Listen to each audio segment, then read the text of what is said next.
Hey guys, Adam from Test It here in my cave with a one-day build. Um, it is not this piece that is the one-day build, it's a support piece for this. But this is a magnificent machine, and we can show you pictures of it now working because that'll happen at the end of this video. This is a machine called a die filer. And they are excellent for doing high precision, close-up filing of clock parts. I learned about this device on Clickspring. It is a kit sold as a bunch of raw cast iron pieces by a company called MLA, or Metal Lathe Accessories, run by a lovely gentleman named Andy Lofquist. I have been slowly pecking away at this kit for about a year and a half now. And that meant that I had to take this giant chunk of cast iron, chuck it into my lathe, chuck it into my mill, make reference surfaces, embed bushings in it using high precision things like reamers and chucking reamers and telescoping gauges and making sure everything was square and using bearing surfaces, interference fits. I've learned a tremendous amount as a machinist, and none of that is being covered in this video. What I'm now about to do is to finish this machine. It is on the home stretch, and what I will need to do is actually mount it with a motor. And that is what today's one-day build is, the table surface for my die filer, which will be a new tool added to my shop's tool roster. The motor that I have chosen is this. This is a motor from a shearline mill. It's a drive motor, which means it's adjustable in speed. It's a really, really lovely piece of kit. It's highly recommended among builders of this kit. If you turn it on, actually here, I can put a mark on this so you can see. It goes very slow. Yeah. That's like, what is that? Probably 200 RPM. Very, very slow. Up to quite a reasonable speed. That is awesome. I was able to purchase that, and I'm going to mount it so that it drives my die filer, and I need to mount them both to a table surface. And so that's why this piece of cardboard is sitting on my workbench. It will be the template for the table surface and the various slots and holes that I will cut in that surface to hold on to all of this equipment. So here we go. In order to get the correct orientation, I need to sink in my main drive shaft. There we go. And pop on the pulley that I turned that matches this pulley. And I've got a shearline little V-groove belt here. And, you know, on Clickspring, when he's setting pulleys like this in a clock or setting two gears that must mesh, Chris uses a thing called a depthing tool. I don't have such a thing. So I need to use my eye and some careful measurements. And also I need to build some adjustability into this machine to allow me to achieve the proper tension on this V-groove belt. And I think that what I'm going to do is I'm going to trace around all of the pieces of this construction, as well as where the holes are. And I think where the holes are in the cast iron piece, in the wood below, I'm actually going to make them slots to allow me to adjust the distance between the motor and the die filer. Okay, so this looks to me they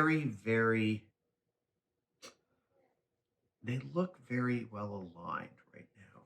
They really, really do. It's hard to conclude that they're not. Yeah. I mean, I also do have a little bit of slop in a V-groove belt system.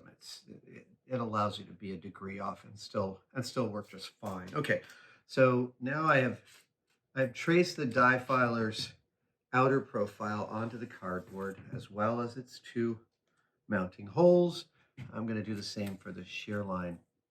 Follow the link below if you want to know about the specific pen I'm using. This is a pica marker. It's one of my favorite new tools I've added to the shop. Tom Sachs introduced me to them, and we did a tool tips video about them. Okay, but yeah, all right. So I think I've got pretty much everything here.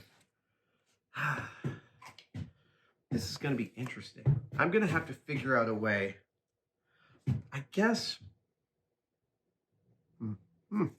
I think I'm going to have to drill and tap into the underside of this arrangement on the shear line arrangement, and I think that may set the tone. Oh yeah. That may set the tone for how I achieve this build. But suffice to say, I think I've got the outline here. So now the question is, oh right, I kind of want to describe the outer extents of this because I don't want it. I definitely don't want this going out over the edges of my table. That's just something I feel pretty personally is important to me. I also want a lamp. I want a lamp, and I've got a couple here that I can bastardize for this purpose.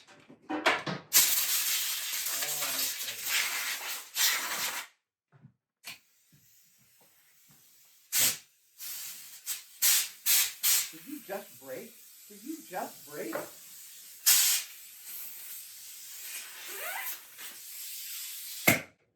Wow. All right. Didn't expect that. Okay, so this is the lamp.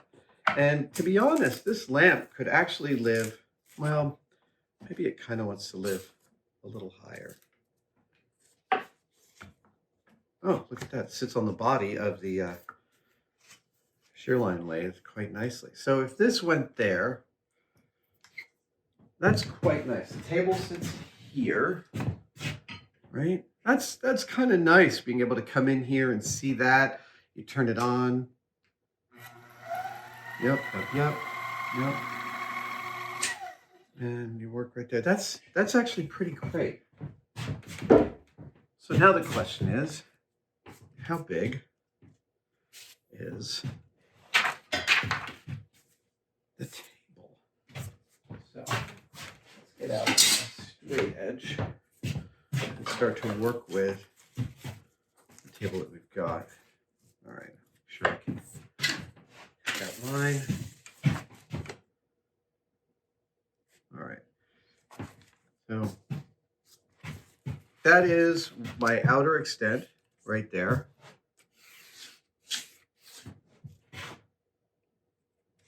On that side, and this is the outer extent on this side. And again, I will remark this. Once I cut a piece of wood out, the size that I'm marking out here, I will then redo the drawing and the hole placement on this with each of the pieces, mounting the shear line first because that's the harder one. I have to mount that one blind.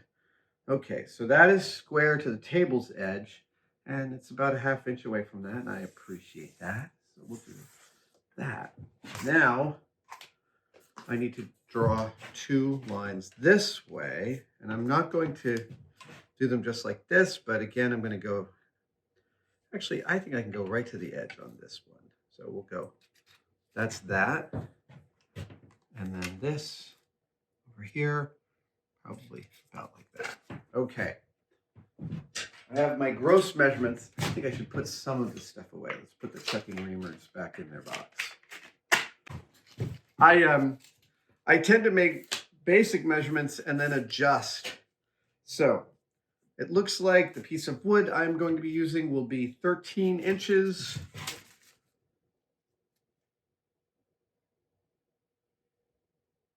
Let's see.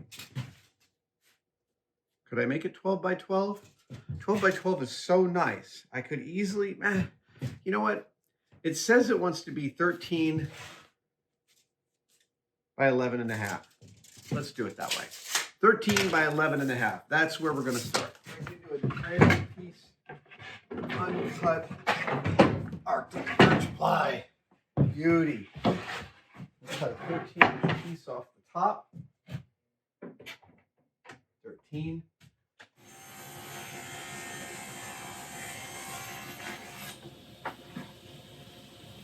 That is a nice clean edge right there.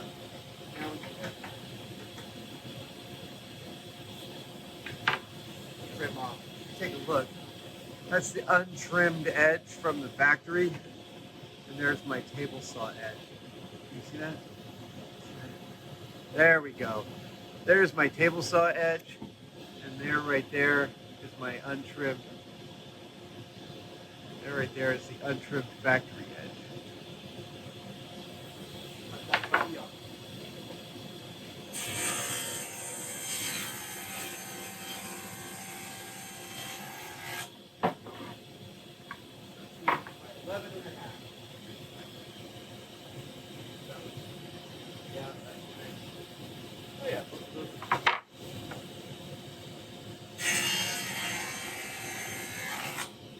All right, this here is the tabletop of my die filer. My hair is crazy today. And I may paint this later. It's certainly feasible, but for right now, it's just going to be raw wood. So I'm going to put the parts back on this piece of wood and start marking out where the holes go. I've got an interesting issue in that I want all this to be very square to the table like this. So and I have two mounting holes here, one here and one here. I'm only marking one right now because I'm going to use that to mark the other. Yeah, that's an ugly hole marking. That doesn't give, well, that actually gives me it.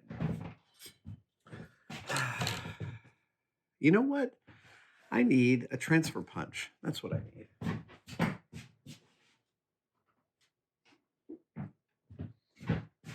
These are transfer punches. They precisely match the internal diameter of holes. Let's see here. There we go. That's the right one. And they allow you to transfer a marking from one thing to another. So let's put this back in here, get it close, and we'll give it a little thwacky thwack with a thwacky thwacker.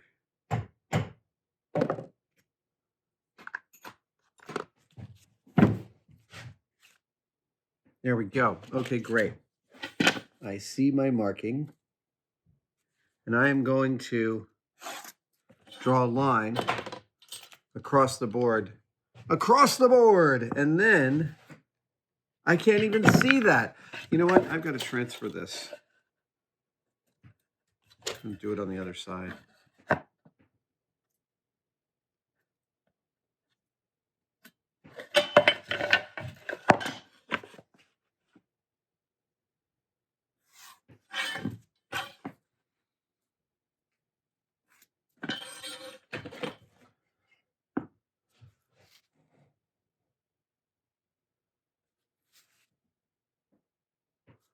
Okay, now we'll do this transfer punchy punch again.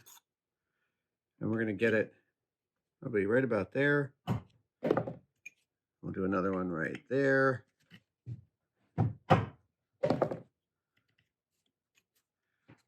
Excellent. And here you can see, actually, I'll make these marks a little bigger so you can see them better. And now I have fantastic reference points, 1 and 2, for just where I'm hoping this goes.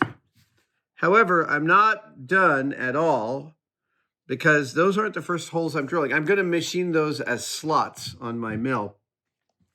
But I also need to measure out where the shear line goes. And great, great, great. That's pretty good. Now that I know that the die filer body is square to the table, I can start worrying about the shear line. Yeah.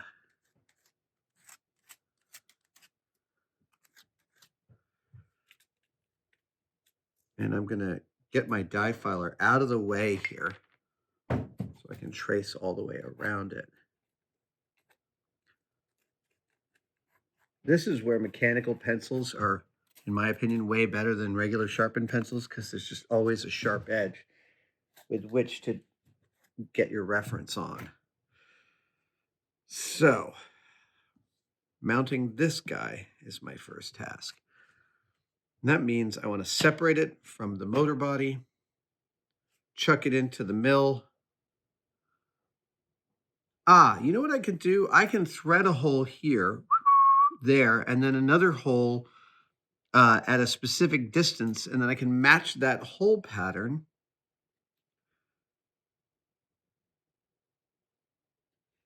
on the plywood.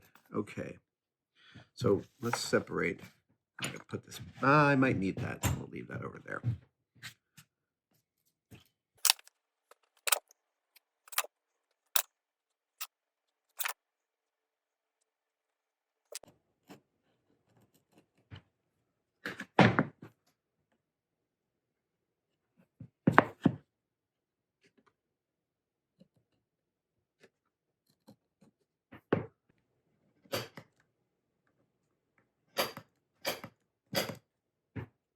Big solid body. Yeah, it's a big chunk of aluminum. There's no reason I shouldn't be able to drill there, and down there. Yeah, as long as I get the first one right, I'm just matching a hole pattern. All right. To the mill, boy wonder.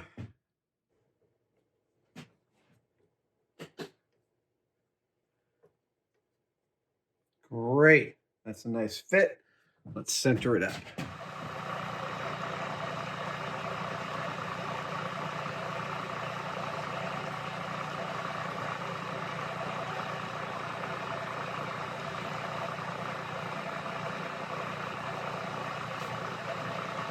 All right. There are certainly slightly more accurate ways to measure center on a hole, but that is totally sufficient for the mounting I need to do for this particular project.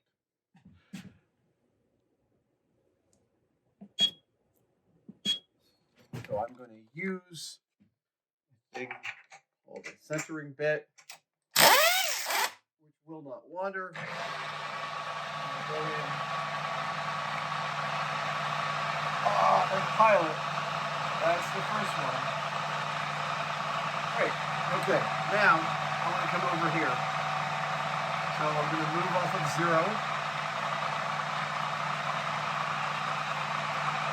And I think I'm in a nice solid chunk of aluminum there. So I'm going to go to a nice round number. Let's see. It's 2.1. 2.1 is right there. Please.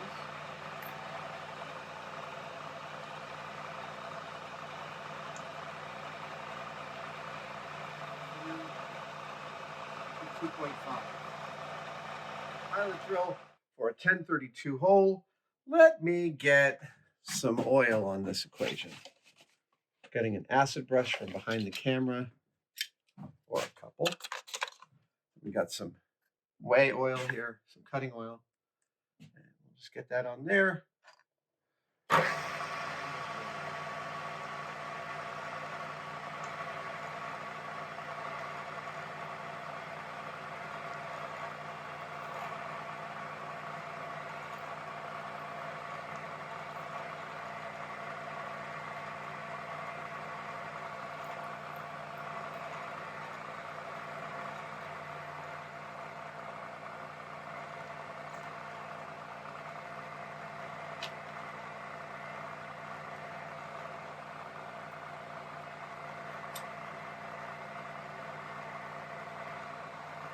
I don't have a tapping head on my wall.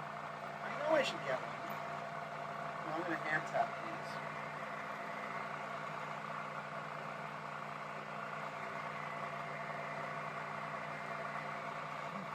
There we go.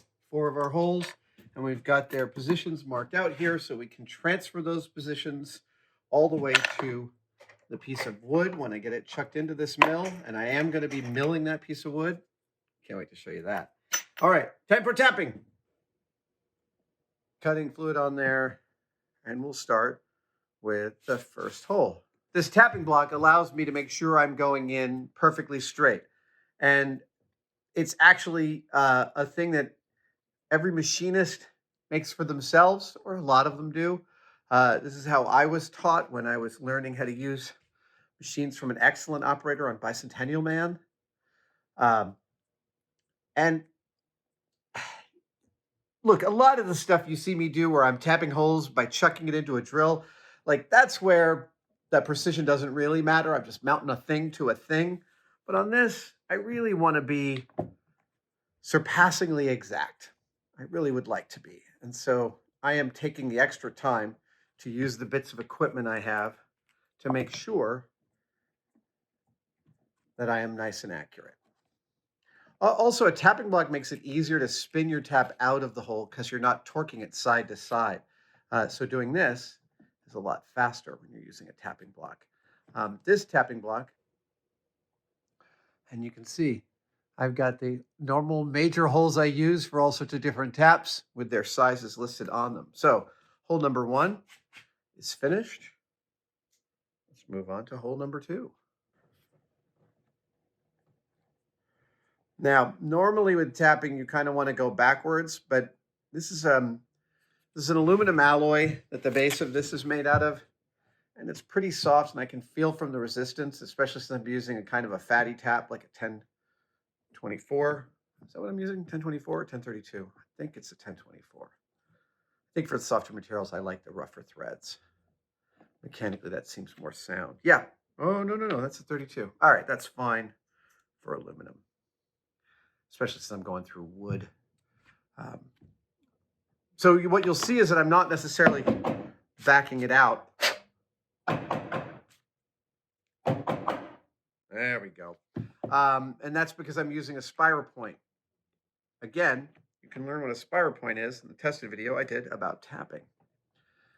Spiral point, instead of having to break the chips manually yourself, does all the chip breaking inside a tapped hole for you. It actually sends the little bits of swarf ahead of you. Okay, that I think is the end of that. I'll have to just see what size 1032. I think I'm going to go with some flatheads under the wood. That'll allow a little wedgie fit. All right.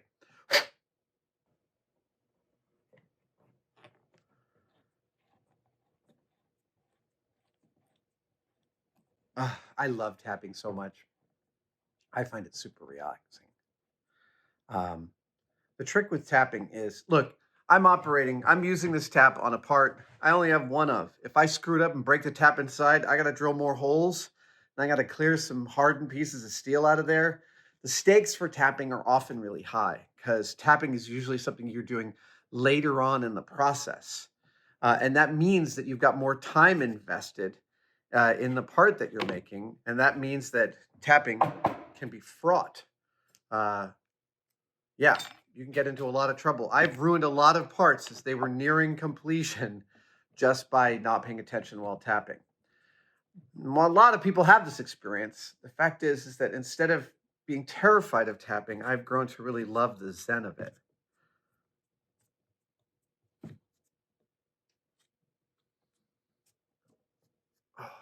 Also, for those who like tapping, this Starrett tap wrench is honestly one of the most beautiful little tools in my whole collection. I just love this thing. I discovered this also on Bicentennial Man. Chris, the machinist on that job, was a very generous teacher. I've had a lot of different teachers in machining over the years, a lot of people who have guided me, and they have not always been the nicest people to me. I think even they might admit that, but that's fine. We all have our different ways. All right, we're going to keep on going. I think I need a bottom tap for that hole. I don't think it's deep enough. I'm going to use some Phillips headed screws. Let's see here. Those are 1024s. These are 1032s.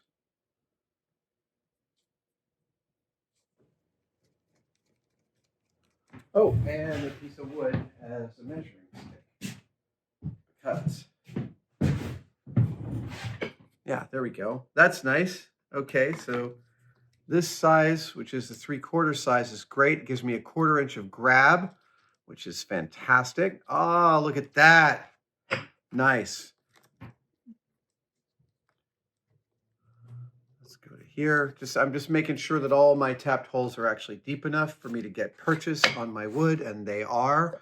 And we'll test hole number 1 in just a second. Oh, actually, this is hole number 3. Oh, yeah, and you also grab. That's great. So We're going to use 1032 3/4 inch machine screws that are Phillips head.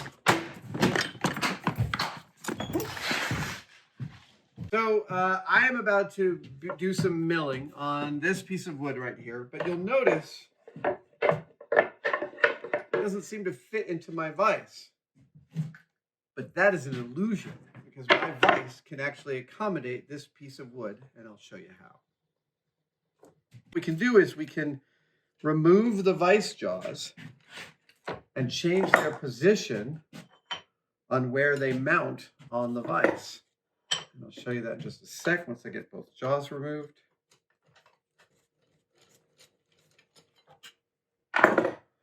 So what we can do is we can mount those jaws here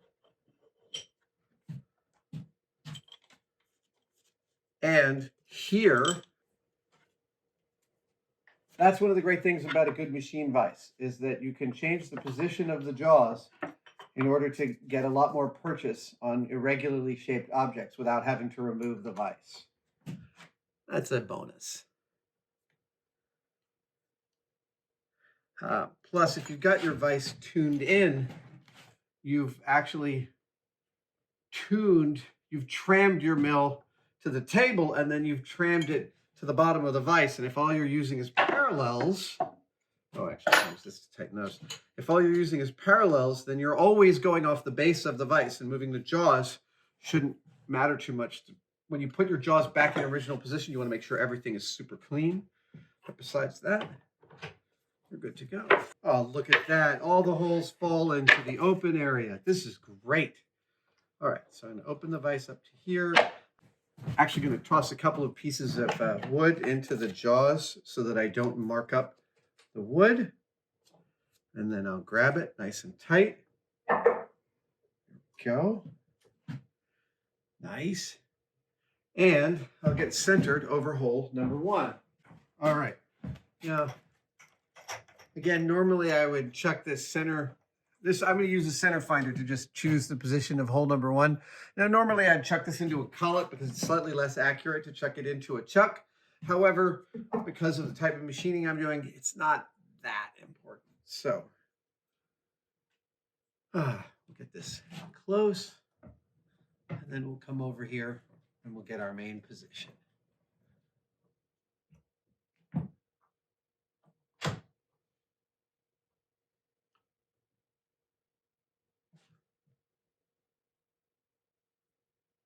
Lovely. I'm going to choose that as our 0. Put that back in the center finder drawer.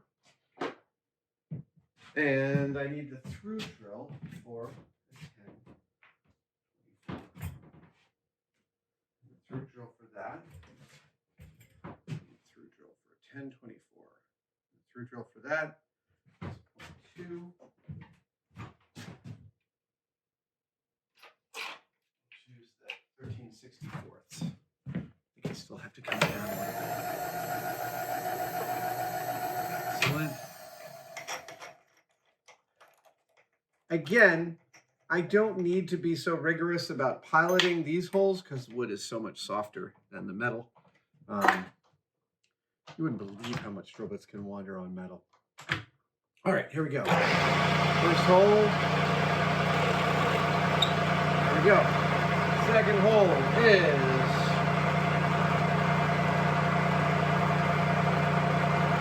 2.1.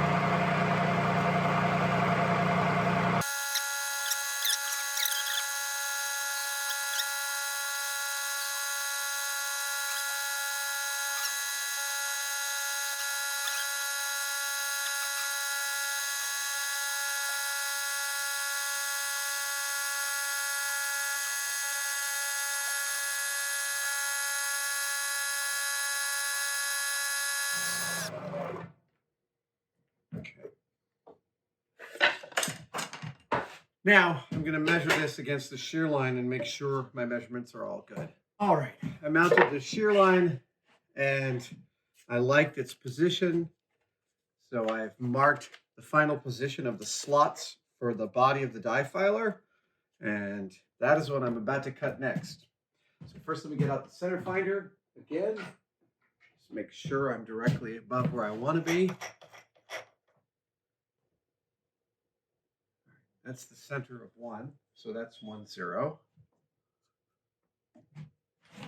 And then the center of the second one.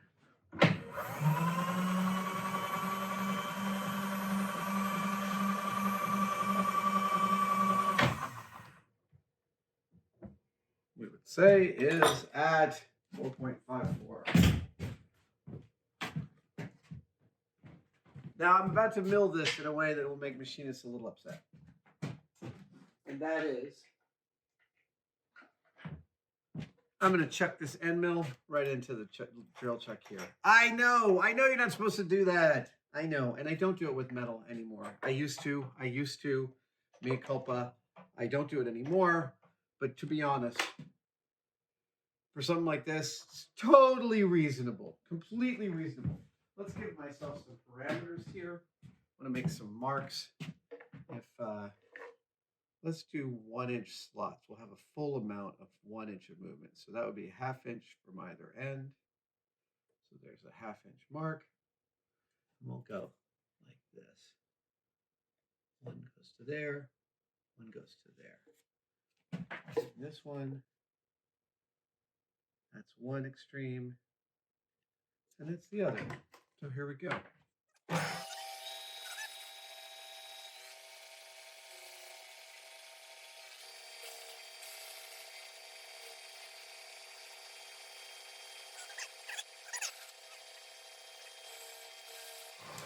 There we go. Don't try that at home. If you chuck a end mill into a drill chuck, you will not make accurate cuts in metal. You just won't. You think the drill chuck is really precise. It's less precise than you think, and it's less precise than this machine. However, for milling things out of wood, it's completely sufficient. Now, part of me wants to clean all this up, but part of me, and the part that is friends with Tom Sachs is the part of me I'm describing now, wants to just leave all the marks as they were. And I think Tom...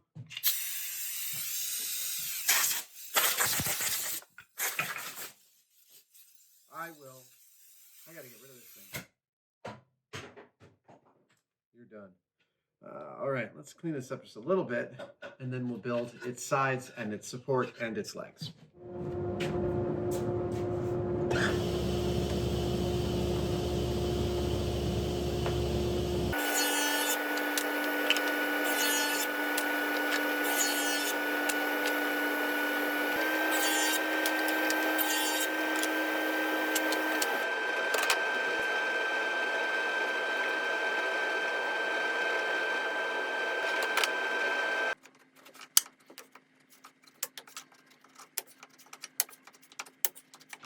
Now I'm marking the parts I'm going to cut out, because no matter how carefully you plan, you can lose track of your reference marks, of which side you're cutting to, etc.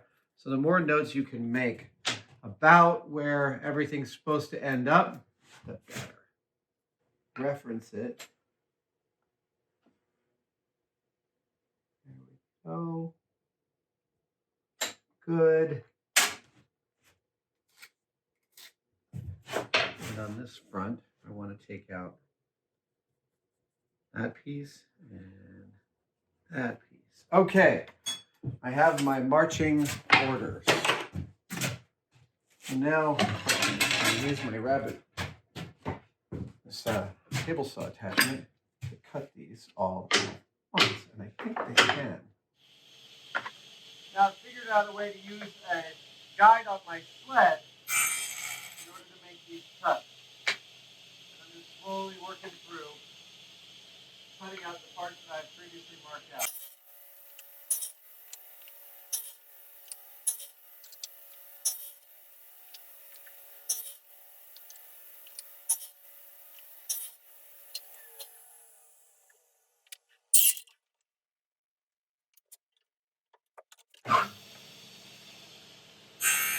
Now I'm going to make a little 1/2 inch notch in this piece, and I'm just making sure that I'm going to genuinely 1/2 inch. Takes a little little bit of adjustment to make sure.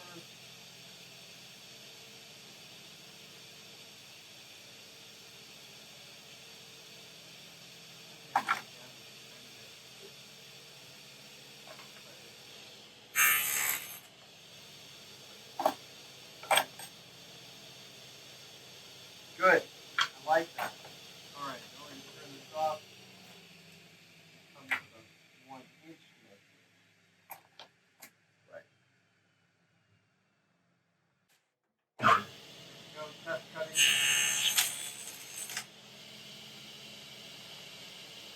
Oh! Ha ha ha! Matthias Wendell, thank you for inspiring me to make jigs and use them on my machine. Here we go. The thing I love about the sled is it keeps my hands away from the blade. Boy, do I like that.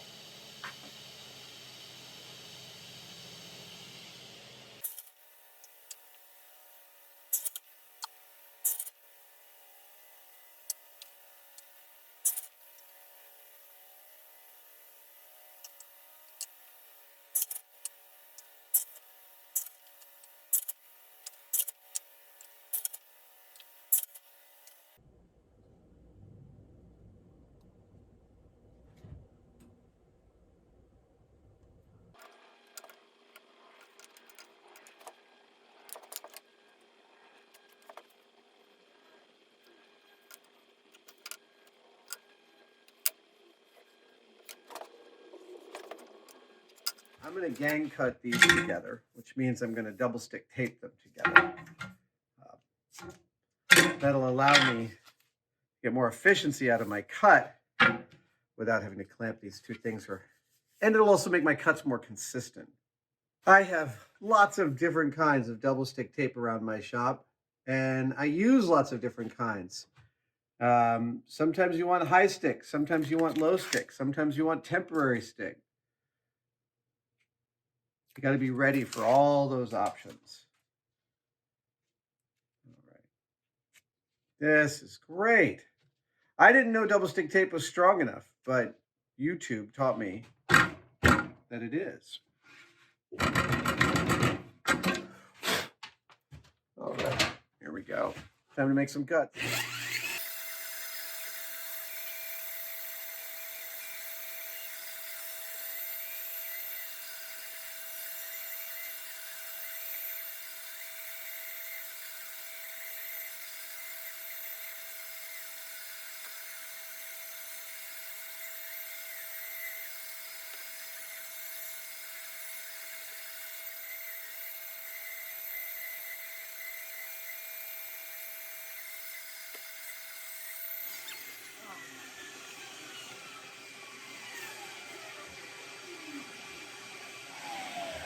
Now I have my 3 long pieces and my 2 side pieces all cut out.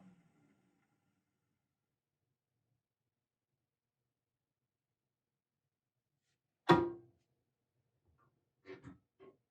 know what I've done? Yeah, I've done it wrong. So close. So close. However, actually, does that work? Does it kind of work? I was so clever. This is supposed to join this like this with these cutouts on the underside by not asking myself the question, hey, am I cutting this upside down? I screwed these up entirely. Now I have to make another set of them, another pair. It's not too onerous. Okay. I'm not going to make you sit through it. I'm just going to get them done.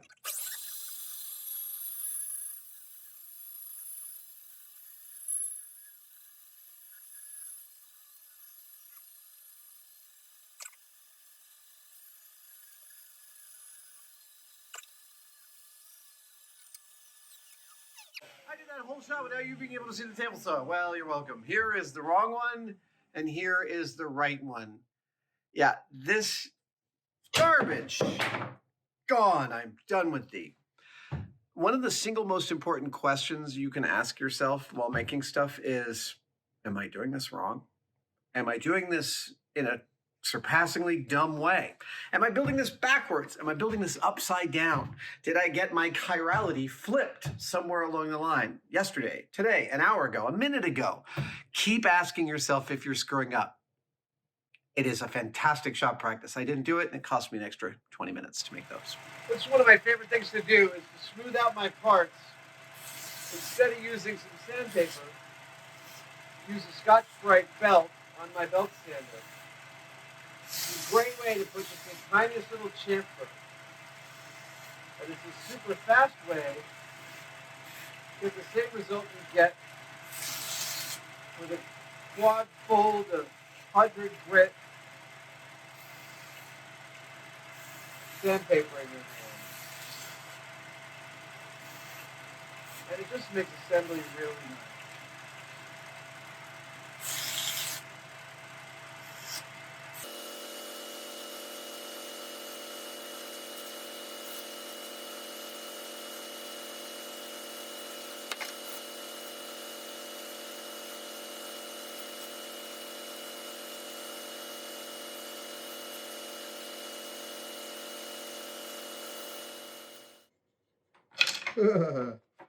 It is a, yeah, it's a beautiful little build. I'm very pleased with it.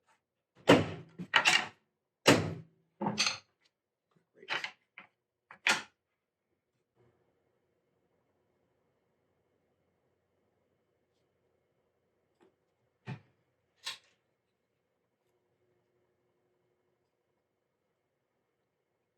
Nice.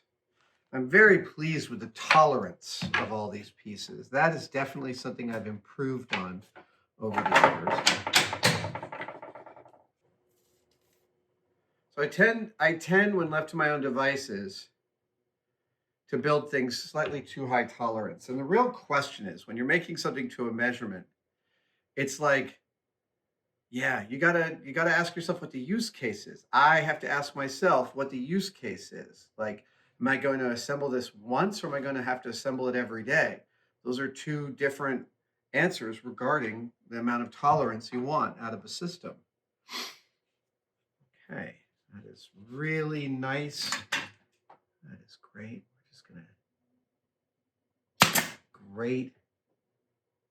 Ah, invisible. Okay. We're going to get it on, yeah, we got 6 faces to cover. 1, 2, 3, 4, 5, 6. Let's cover that.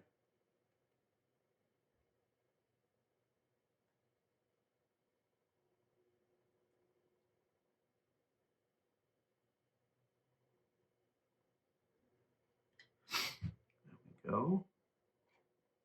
Ta-da. Again, I really like the tolerances. It's so nice.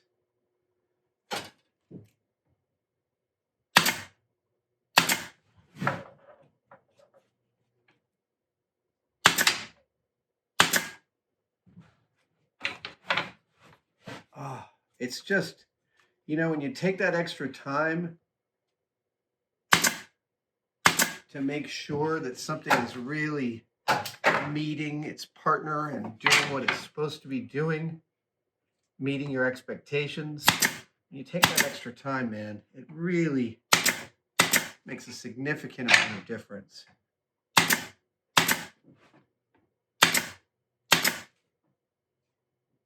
Yeah. Last piece of this under assembly, and so 6 surfaces again. 1, 2, 3, 4, 5, 6. Oh, whoops. Jumping the gun.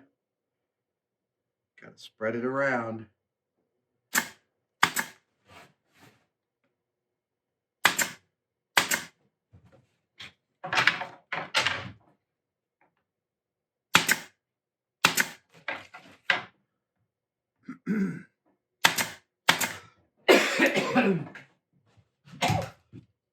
Excuse me. Now I'm ready to attach this to this. And this is how we're going to do that. I'm going to actually put it on the front here and trace it out. And this way I will know where to put in my pin nails, because they'll be on the underside. Right? Yeah. All right, let's glue it up.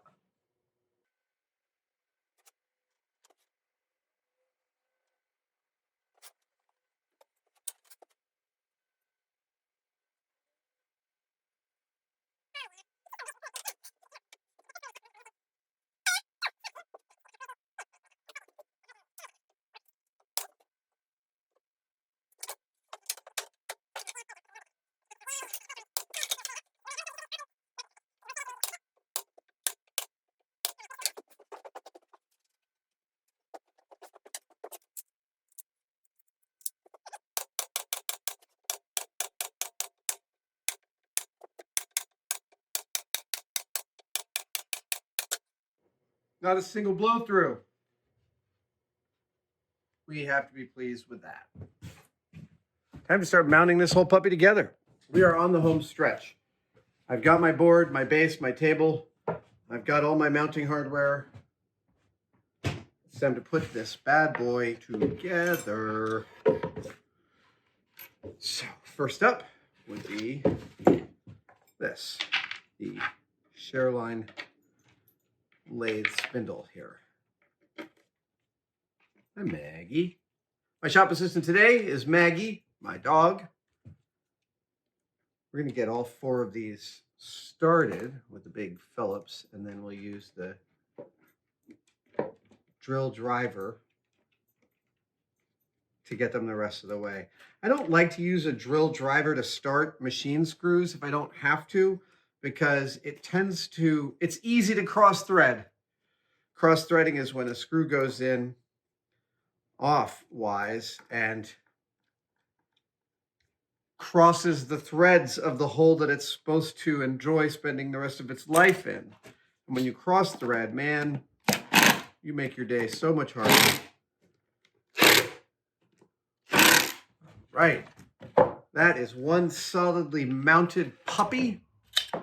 Actually, I think I can mount this guy to it. Yes, I can. Oh, I have to get this. I have to get this around the spindle in there. Great. I can separate it just the tiniest bit.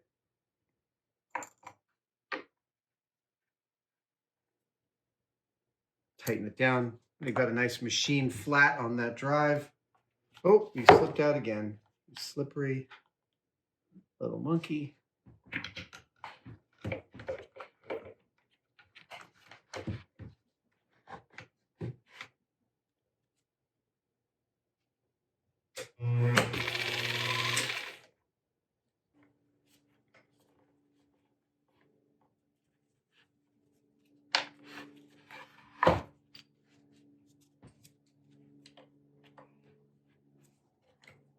Oh, look at that.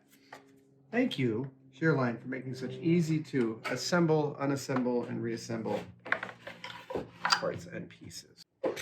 Mounting it all the way backwards. Again, keep asking yourself, am I building this backwards? That's the one.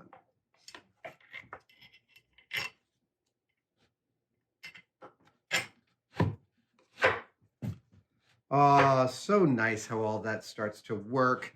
Okay, let me get some 3-in-1 oil on here. I have cleaned out the inside of this guy. Oh, that's great. Okay, I need to make another one of these little Teflon washers for just a sec. Okay.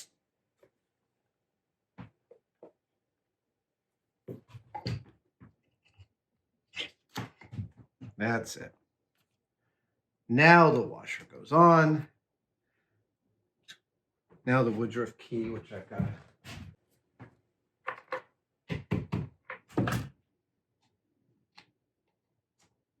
Great. There we go.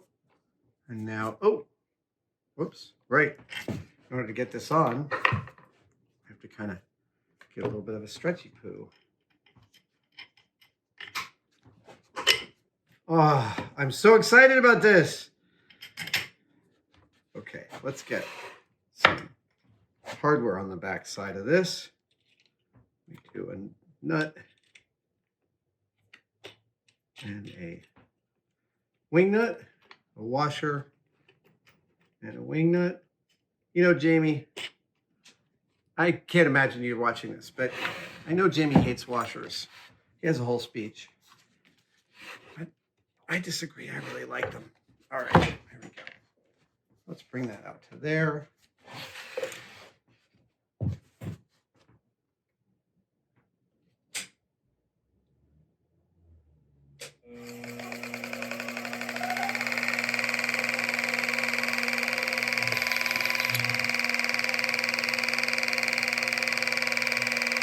I like that.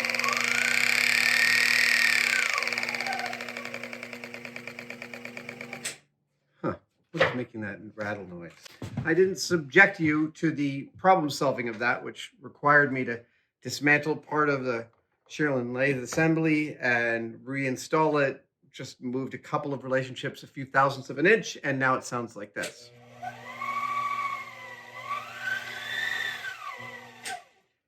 I'm very pleased by that. That is an excellent, excellent fit and finish. I'm going to need a locking clamp back there.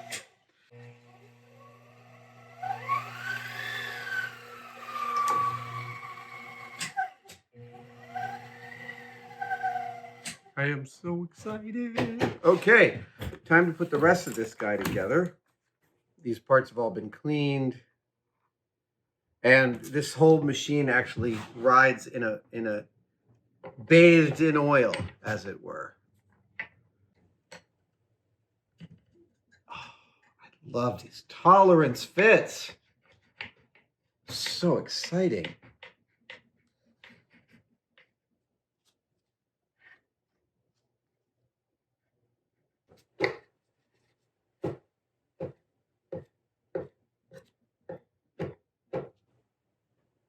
Let me just get some oil going on.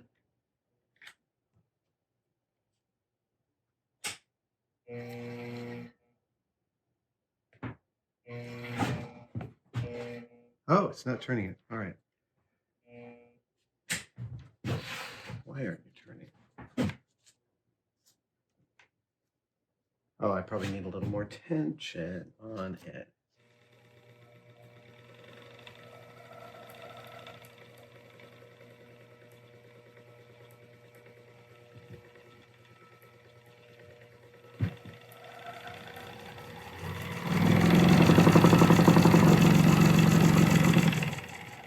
Well, that's more speed than I need. Sounds great. All right, I'm pretty pleased. Let's dismantle a little bit. Put in this little felt oil dam there. I made this beautiful little brass piece that sits on top of it. Oh, so happy with how these pieces look. It's just a sexy device. I'm going to keep it running while I put this in, just in case. So nothing stops working unexpectedly.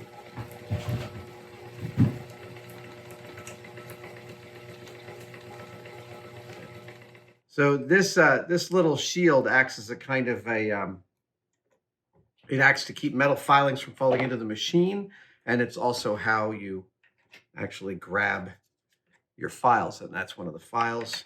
Type A file. It's got a 1/4 inch base, 2 inches long. Now,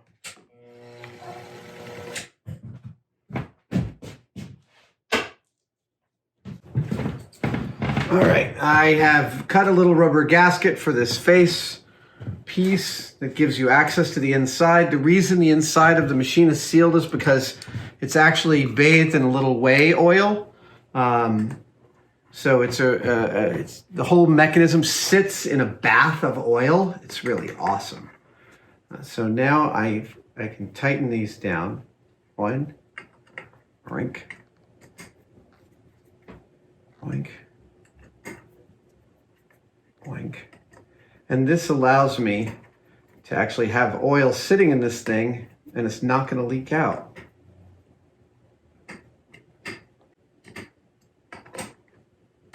Just like changing a tire, I'm always going to secure the opposite screws. All right, here we go.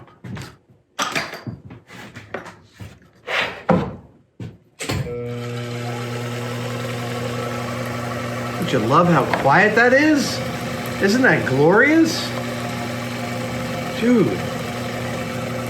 I'm really into that. All right, let's get some more oil in here. This is the table. This was a hell of a piece of turn, I have to tell you. Come on, come on. Oh, so I have to tell you, this whole thing is built to the most exacting tolerances I've ever achieved in my personal life. Like, I have never machined a whole bunch of stuff to interference fits and stuff like that. And I just have to tell you, it's intoxicating and delightful. Where is that? There it is. This is a tool for the tool. This will actually live on the tool. Okay, one more, a couple more. I really like these Bondhus because they are like little hammers. Little hammers. Oh, that. Okay, right, and I can see I've come to the edges here, so I gotta goose this a little bit and then give it a little bit of business. Yep. Oh, you know, for someone who's spent a lifetime taking apart their tools to make them operate better and make them function better, making one from scratch is pretty cool. All right, I've got the machine working. I'm gonna let it run for a while, kind of break it in. Whoa, whoa, whoa, why'd you stop? Why'd you stop? Ugh.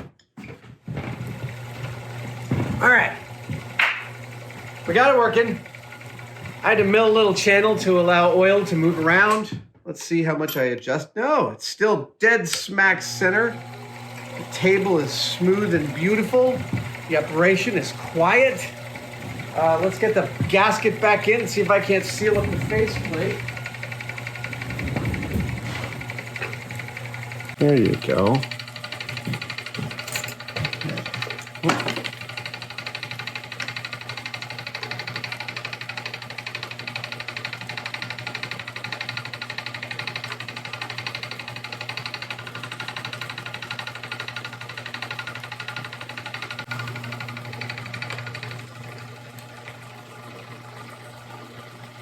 Listen to how quiet that went.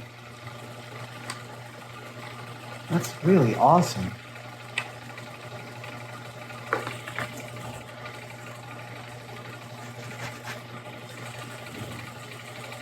Dude. All right, let's clean up this table so we can see what we've got.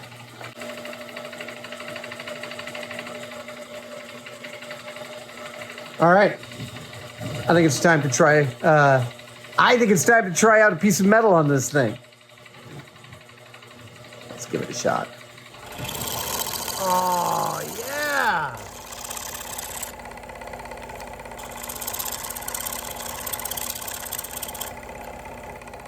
I'm giving it a lot of torque, and it's holding up. That's great. I love it. There you have it. My one-day build. A nice solid table for my brand new die filer. Oh, man. That is such a pretty tool. It's nice and quiet. And best of all, I made every part of it myself. Bam! That is the sweetest kind of tool you could have. One that you built from scratch. Thanks for joining, everybody. See you at the next one-day build. Stay safe. Stay indoors.